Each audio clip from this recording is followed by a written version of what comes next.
È una felicità e un onore essere qui a Pistoia. Grazie mille agli organizzatori e a tutti voi per essere venuto a ascoltarmi. Io mi scusi del mio italiano, lo capisco bene, ma non ho molte volte nell'anno la possibilità di ritrovare gli automatismi della lingua. Io vorrei mostrare in questa conferenza come il dolore contiene una dose di sofferenza differente riguardo al contesto e il significato dato alla sua esperienza dall'individuo. C'è un dolore che distrugge, ma c'è anche un altro che trasforma l'individuo nel senso dell'apertura al mondo. Il dolore è sempre un'alterazione di sé, un agente di metamorfosi, fa diventare diversi. La persona sofferente non si riconosce più e anche gli altri non la riconoscono più. Il dolore impedisce alla persona la naturalezza di essere se stessa. Non è l'impronta di una lesione organica, ma una miscela di corpo e di senso. Il dolore è somatizzazione e simultaneamente è semantizzazione. Soma il corpo e sema il senso. In altri termini, il dolore non è soltanto una serie di meccanismi fisiologici. Colpisce una persona specifica inserita in una trama sociale, culturale, affettiva, un uomo o una donna segnata da una storia personale. Inoltre, il dolore viene sentito in un contesto specifico. Innanzitutto è un fatto di esistenza, non è il corpo che soffre, ma tutta la persona. Il dolore cancella ogni dualità tra fisiologia e coscienza, tra corpo ed anime, fisica e psicologico, organico e psicologico. Mostra il groviglio di queste dimensioni solamente distinte da una lunga tradizione metafisica delle nostre società occidentali. In questo senso il dolore è sovversivo per una pratica abitudinaria della medicina che vorrebbe restare all'esame del corpo sofferente. Senza parlare con la persona. Quando colpisce, il dolore non è lo fatto di un organismo, ma non si limita ad un frammento del corpo sofferente. Quando colpisce, non è lo fatto di un organismo, non si limita ad un frammento del corpo o ad un tragitto nervoso. Segna un individuo ed oltrepassa sul suo rapporto al mondo. Non si concepisce senza ribombo morale. È sofferenza dunque. Se è un fenomeno neurofisiologico, non è ciò perché c'è sempre... Oh, pardon, mi scusi. No.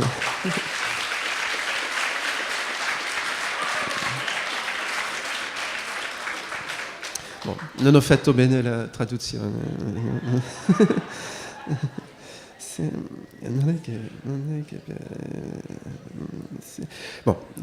Se è un fenomeno neurofisiologico è perché c'è un individuo per provarlo e modularne l'impatto per il significato che rivesta per lui e gli attrezzi che adotterà per controllarla, che siano mezzi medici o che rialzano le sue risorse.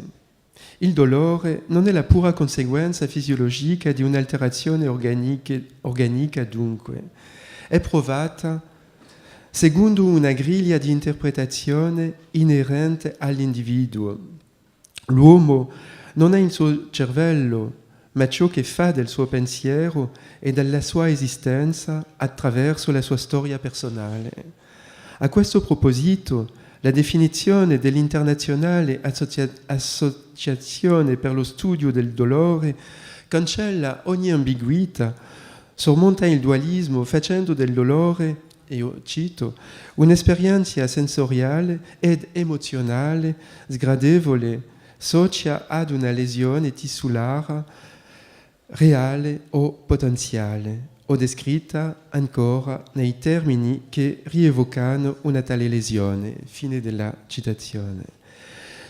Questa definizione insiste sullo provato della persona, adotta il suo punto di vista e valida la sua parola.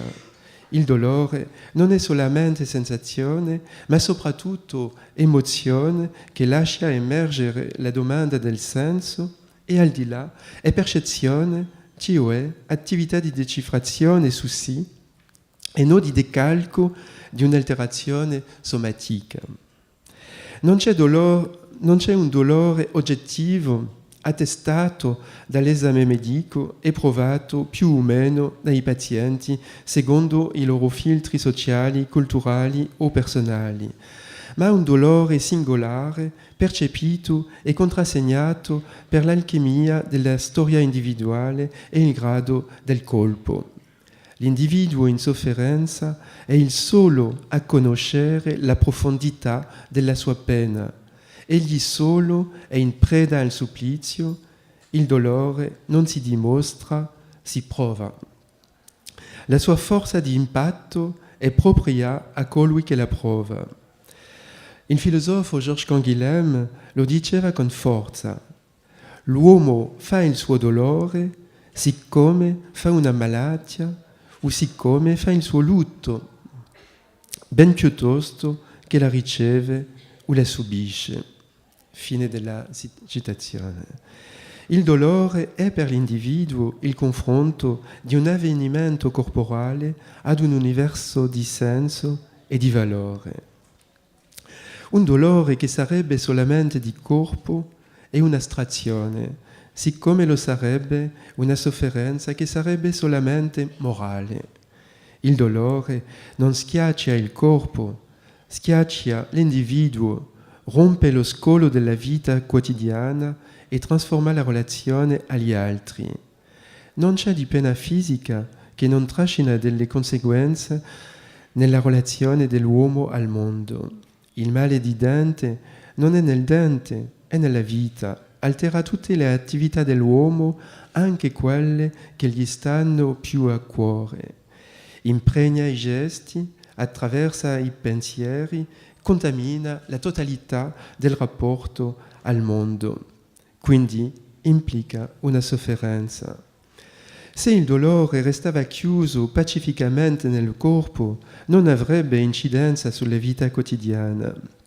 La sofferenza definisce questa estensione dell'organo a tutta l'esistenza, a tutta la vita. L'uomo soffre in tutto lo spessore del suo essere, non si riconosce più e i suoi scoprono con sorpresa che ha smesso di essere sé. Il dolore non dà più gusto a niente, strappando l'uomo ai suoi vecchi usi. È costretto a vivere accanto a sé senza poter congiungersi, in un tipo di lutto di sé. La sofferenza chiama questo allargamento della pena a tutta l'esistenza. Il dolore non è la registrazione di una lesione nella coscienza, ma la sua risonanza in se stessi. Il dolore è inglobato sempre dentro ad una sofferenza, è una aggressione più o meno viva a sopportare. La sofferenza è il grado di gravosità del dolore, traduce lo scivolamento dell'esistenza verso il peggiore, là dove sparisce il gusto di vivere. Più la sofferenza si accentua, più è impotenza, invasione di sé, là dove, al suo livello minimo, Quando resta sotto il controllo dell'individuo, fa male, ma senza più. Immenso o derisorio, secondo le circostanze, non è legato, il dolore non è legato organicamente a una lesione, è propriamente la dimensione umana del senso che è qui in gioco.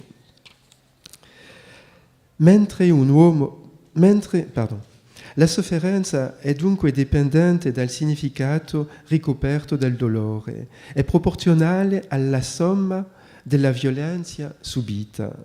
La sofferenza dipende da quanto il dolore si fa insopportabile, quindi può essere immensa o minima. La sofferenza varia a seconda del significato del dolore, meno si ha controllo sul dolore e più si soffre. La sofferenza dunque è la misura soggettiva del dolore. È ciò che l'uomo fa del suo dolore, cioè la sua rassegnazione o la sua resistenza ad essere portato in un flusso doloroso, le sue risorse fisiche o morali per tenere davanti alla prova, le tecniche mediche o personali utilizzate per diminuirne l'intensità. Non è mai il semplice prolungamento di un'alterazione organica, ma un'attività di senso per l'uomo che ne soffre. Se è una cisma sensoriale, colpisce solamente in proporzione della sofferenza che implica, cioè del senso che riveste. Così, dolore è un concetto medico, sofferenza è il concetto della persona che la prova. Ogni dolore trasforma in profondità per il migliore o per il peggio l'uomo che ne è colpito. Ma soltanto le circostanze che li involgono gli danno senso, provocando una somma più o meno grande di sofferenza. Nel contesto della malattia, dell'accidente o di un dolore ribelle, l'esperienza è quasi sempre quella di una mutilazione. L'individuo è cambiato, diminuito, ridotto all'ombra di sé. Non è più lo stesso e la sua pena è intensa. Tuttavia, stesso in queste circostanze, dove la sofferenza oltrepassa il dolore, la domanda del senso introduce una modulazione dovuta alla qualità dell'ambiente, alle appartenenze sociali, culturali, alle singolarità personali, all'immagine e anche delle tecniche del corpo, tecniche anche del senso che permettono di esercitare un controllo dello provato. Io penso al rilassimento, al pensiero positivo, all'ipnosi, all'autoipnosi, alla sofrologia, al yoga, eccetera. La sofferenza oltrepassa all'infinito il dolore nel caso particolarmente della tortura, cioè un contesto sul quale la persona non ha presa e dipende completamente di coloro che gliela infliggono. Un dolore inflitto in modo traumatico e deliberato lascia una traccia di sofferenza stessa quando si cancella. Mutila una parte del sentimento di identità. Il supersiste, non arriva più a dimenticare.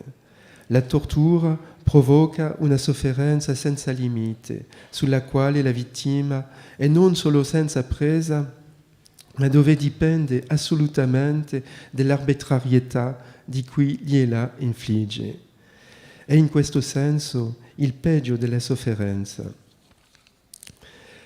Mentre un uomo malato riprende in mano la sua vita con sollievo, felice che il dolore sia finito, la vittima della tortura resta segnata dalla violenza subita e la sua sofferenza persiste. Anche se non sente più nessun dolore, la sua esistenza anteriore gli sembra un paradiso perduto. Il problema della tortura è certamente quello della guarigione fisica, ma è anche quello del recupero di un sentimento di identità profondamente alterato. La tortura è esercizio di una violenza assoluta su un altro, impotente a difendersi e consegnato tutto intero all'iniziativa delle boia. Tecnica di annientamento della persona per la distruzione scrupolosa del sentimento di identità attraverso una mescolanza di violenze fisiche e morali, mira a saturare la vittima di sofferenza con un accanimento metodico di cui l'unica limite è la morte. La coscienza che sono degli altri uomini che agiscono così aggiunge all'impensabile e frattura ogni fiducia verso il mondo. Lo scrittore Jean Amery, torturato prima della sua deportazione ad Auschwitz, scrive che quello che ha conosciuto una tale esperienza, e lo cito, è ormai incapace di sentirsi da sé nel mondo. L'oltraggio dell'annientamento è indelebile. La fiducia nel mondo che scuote già il primo colpo ricevuto e che la tortura finisce di spegnere è completamente irrecuperabile. Avere visto il suo prossimo rivoltarsi contro di sé genera per sempre un sentimento di orrore incrostato nell'uomo torturato. Nessuno esce di questo sentimento per scoprire l'orizzonte di un mondo dove regna il principio speranza. Fine della citazione. Tuttavia, stesso qui, nel peggio, certi superstiti della tortura hanno riuscito a resistere al trauma ed a riprendere un'esistenza propizia. Un esempio tra altri. Torturato a lungo nelle prigioni della dittatura militare, lo scrittore uruguaiano Carlos Liscano pensa ai suoi genitori ed alla convinzione che si parla, i buoi gli strapperanno ogni possibilità di continuare a vivere la testa alta. Si aggrappa appassionatamente alla sua dignità, e io lo cito.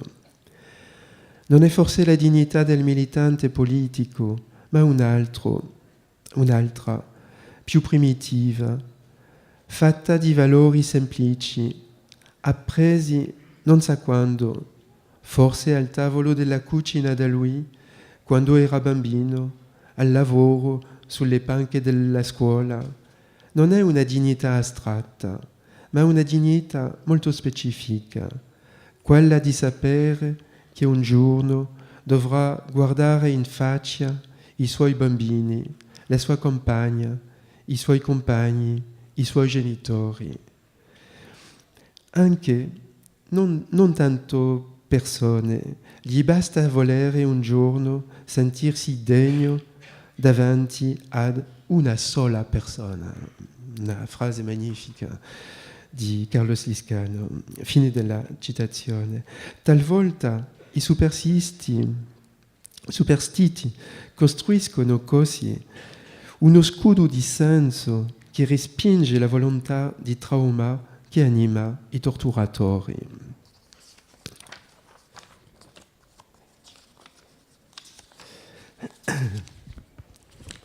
Al contrario, un dolore scelto, io cambio completamente la prospettiva, al contrario, un dolore scelto e controllato per una disciplina personale in uno scopo di rivelazione di sé, come nello sport, nel body art, nelle sospensioni, tatuaggi, piercing, eccetera. In questo caso il dolore contiene solamente una briciola derisoria di sofferenza, anche se fa male. Resta ad assumere una gravosità sopportabile. L'attività sportiva non esige solamente una tecnicità ed un'attitudine particolare allo sforzo ed alla stanchezza, e anche una lotta intima con la sofferenza e la tentazione dell'abbandono. Là è la nemica, non il dolore, sempre accettato, ma la sofferenza che scuote le risorse dell'individuo. Io cito Nicolas, che è un corridore che corre 300, 200, 300 chilometri nelle corse che si chiamano ultra in francese. E ecco quello che dice: senza il dolore le corse ultra non sarebbero attrattive. Senza dolore questo sarebbe dato a tutti. Voglio dire, hai la fierezza di finire, stesso nel dolore, stesso al limite, se non provo niente, nessun problema fisico, se faccio un tempo cannone, ma che ricordo avrò della corsa? Niente. I tuoi migliori ricordi li fai sormontando le tue difficoltà. Se il dolore rimane sotto il controllo dell'individuo, hai il vantaggio apprezzabile di fornire un limite, di simboleggiare il contatto fisico con il mondo. E Nicolas fa una differenza tra il dolore subito e il dolore scelto. Potremmo pensare che un uomo come Nicolas è capace di sopportare l'intollerabile, ma no. Quando ha una sciatica è completamente annientato, perché la sciatica non l'ha scelto. E io lo cito: non è simile a una sciatica, non posso correre, è un dolore meccanico, subito, sgradevole. Quando mi allineo su una corsa, io ho i muscoli che bruciano, ma sono io che gestisco il mio dolore. È il mio dolore, l'ho scelto, l'ho accettato.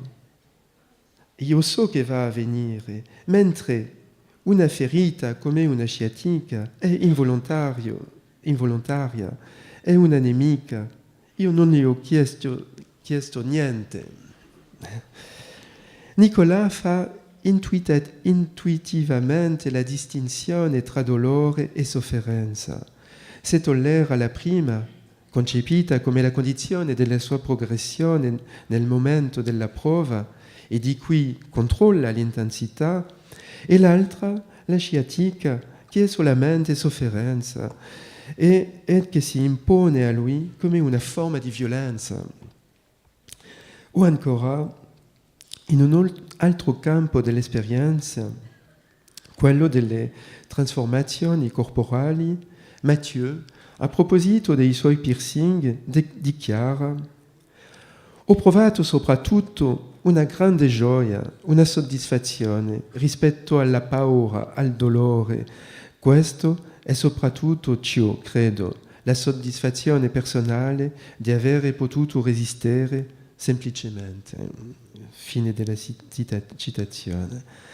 A proposito del dolore inerente ai tatuaggi o ai piercing, delle donne evocano spesso l'esperienza del parto come manifestando la stessa ambivalenza. Io cito Anne, 28 anni. Hai un dolore molto vivo, ma dopo ti dici che hai fatto qualcosa di forte col tuo corpo. È un poco come un parto, è un poco come un piacere. Non è il dolore che ti fa piacere, è qualcosa di vivente su te. Non è un dolore che fa male. Fine della citazione. Anche se il dolore è provato, è investito di una dimensione morale che ne trasforma il senso e ne erode la gravosità. diventa anche un vettore della sperimentazione su sé e all'immensa soddisfazione dello aver sormontato. L'individuo fa così opera del suo corpo, infliggendosi una prova personale e provando il dolore, ma sapendo che può mettere un termine al suo modo. Questa dimensione di controllo è un dato ontalgico, un attrezzo simbolico di modulazione dell'intensità dolorosa. In questo contesto di esplorazione di sé, queste donne o questi uomini esplorano i margini del tollerabile, dissodano i loro limiti, ma camminano solamente alla soglia della sofferenza e il loro provato induce un sradicamento a sé vissuto su un modo propizio. Un certo erotizzazione del dolore contribuisce anche talvolta a smussarne il tagliente. L'esperienza delle marche corporali o dei riti di sospensione rimette profondamente in questione il dualismo tra piacere e dolore. Parimenti, su un altro piano, l'esperienza del sadomasochismo. Ludovico, 31 anni, per esempio, indossa il ruolo della vittima per sentirsi infine vivente. Ma la sua ricerca di dolore resta accantonata rigorosamente alla sfera della sua passione erotica e dentro a questa di una sceneggiatura molto precisa. Si spiega di ciò, io lo cito: quando si è masochistico, nella sua testa non si sopporta proprio il dolore della vita quotidiana. Si è in un sistema di pensiero dove lo si elimina subito. Hai l'impressione di non valere granché. Che se ti fa del male, nessuno si occupa di te. All'inverso, che non sarebbe normale che si abbia della considerazione per te, per esempio. Non ho avuto un'infanzia facile e la psicoterapia o il resto, i migliori amici del mondo, ciò non cambia niente. Allora, finché io posso regolare ciò col mio passo sadomasochistico, tutto va bene. Il dolore consentito riannoda i frammenti sparsi di sé, procura un sentimento di realtà che manca a certi individui che sentono la loro esistenza scapparolo. Unica la sofferenza. Je reprends un autre texte.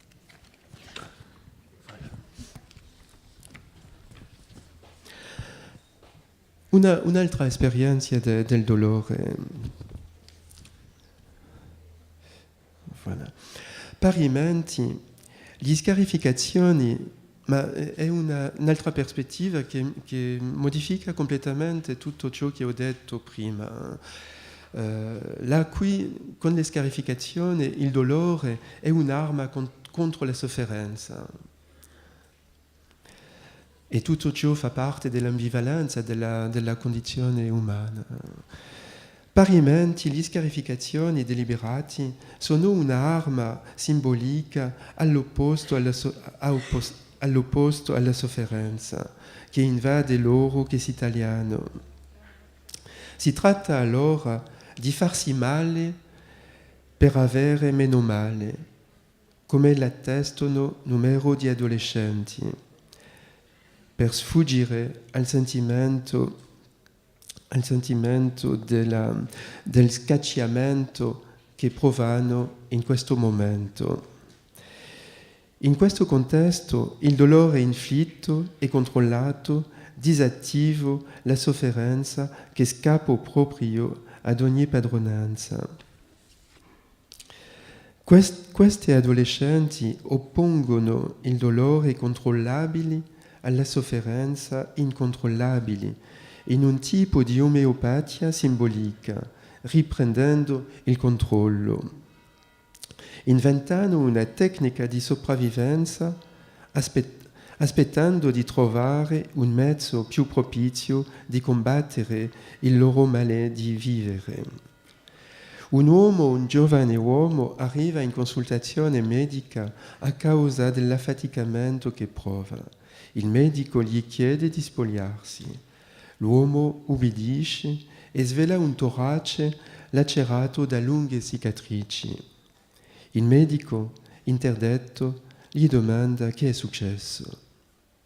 Nei giorni precedenti l'uomo ha avuto un vivace conflitto con la moglie. Lei, lui dice, lei non lo comprende e fa delle cose che gli fanno male.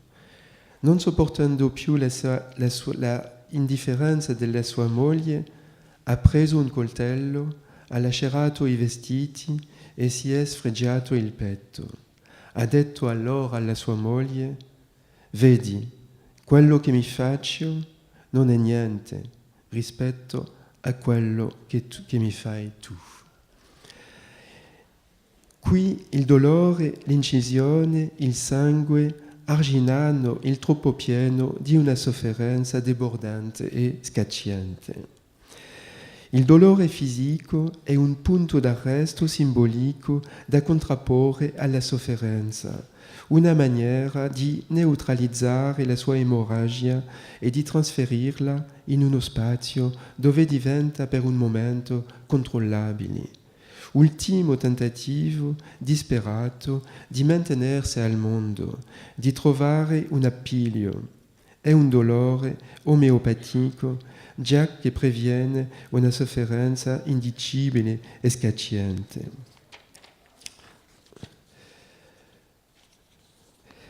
Io voglio citare una ragazza, Muriel, 16 anni all'epoca. Muriel è innamorata di un ragazzo tossicomane e dealer, messo in guardia a vista, e Muriel sta in una immensa sofferenza e inscrive sulla sua pelle con schegge di vetro le iniziali del suo ragazzo. Ella formula in modo esemplare la forza d'attrazione del taglio nei momenti di disperazione. Io la cito: «Sei talmente infelice nel profondo di te. È la pena d'amore, vedi? Sei talmente infelice nel cuore e poi ti fa male per avere un dolore corporeo più forte, per non sentire più il tuo dolore nel cuore. Vedi un po' com'è. Sei talmente infelice nel cuore e poi ti fa male per avere un dolore corporeo più forte, per non sentire più il tuo dolore nel cuore. Vedi un po' com'è».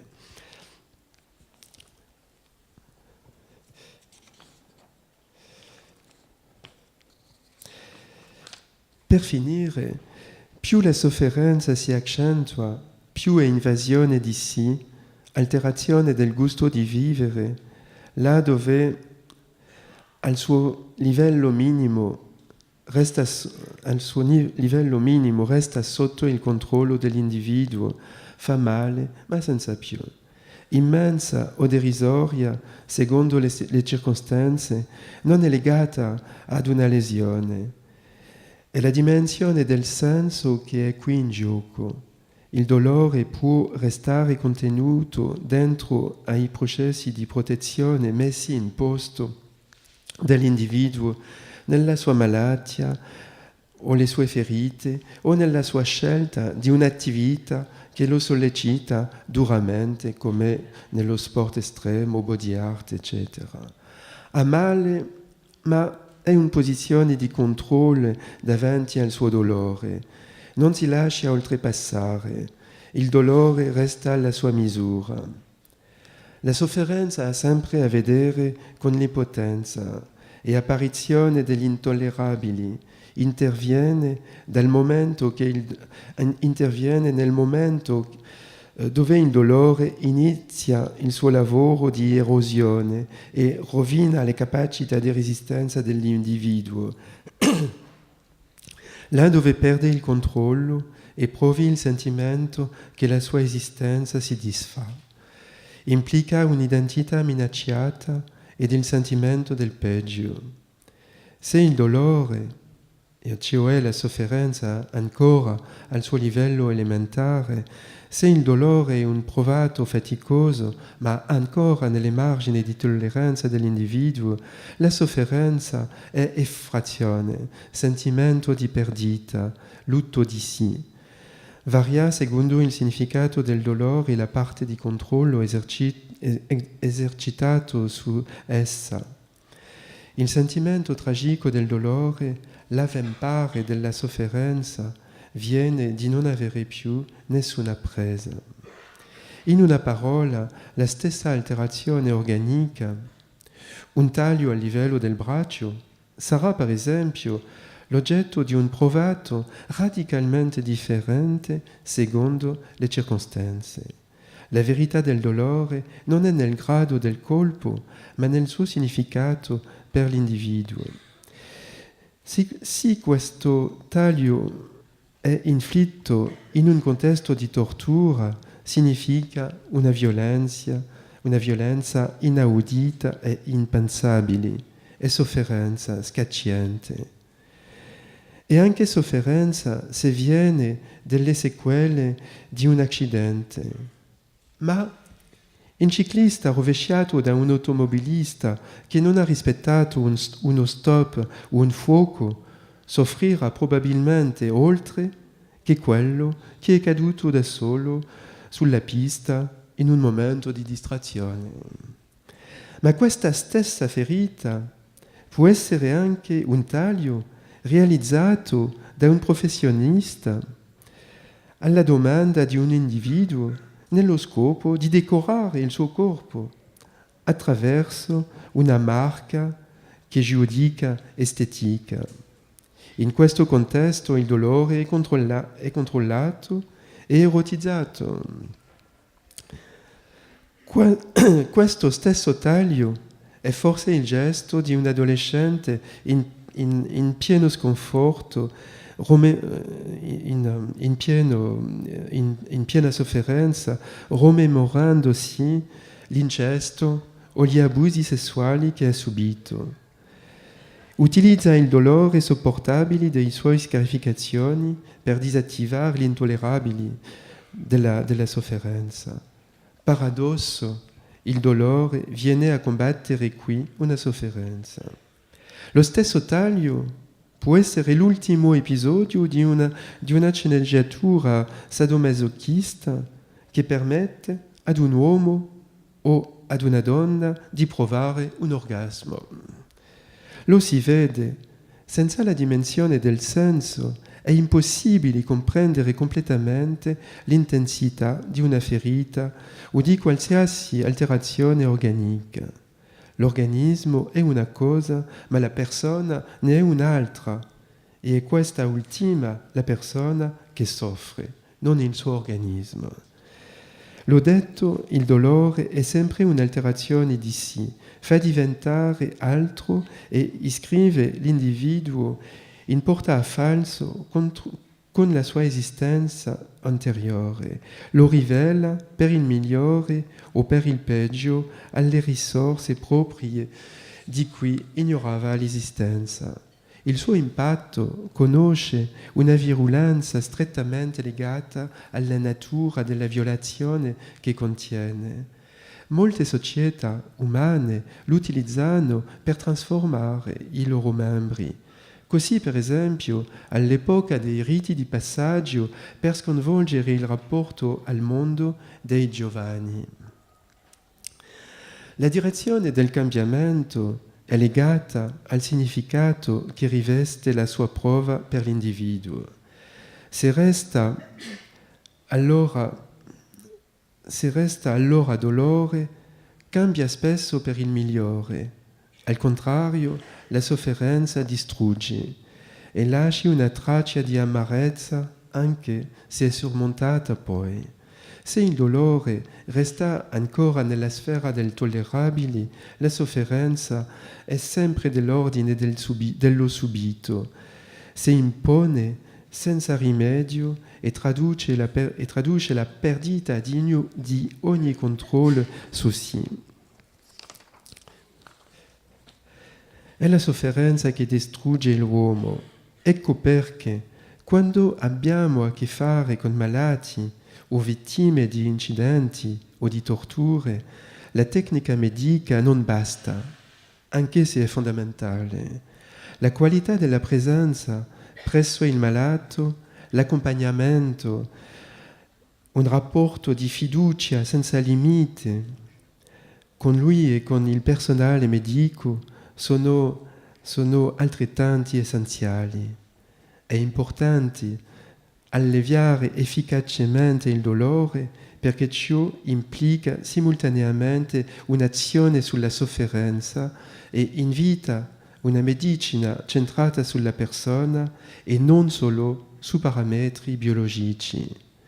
L'esperienza delle cure palliative dimostra quanto l'accompagnamento dei malati in fine di vita abbia un valore di attenuazione o di soppressione di un dolore che non è mai solo fisico, ma che colpisce l'uomo tutto intero e ne sconvolge l'esistenza.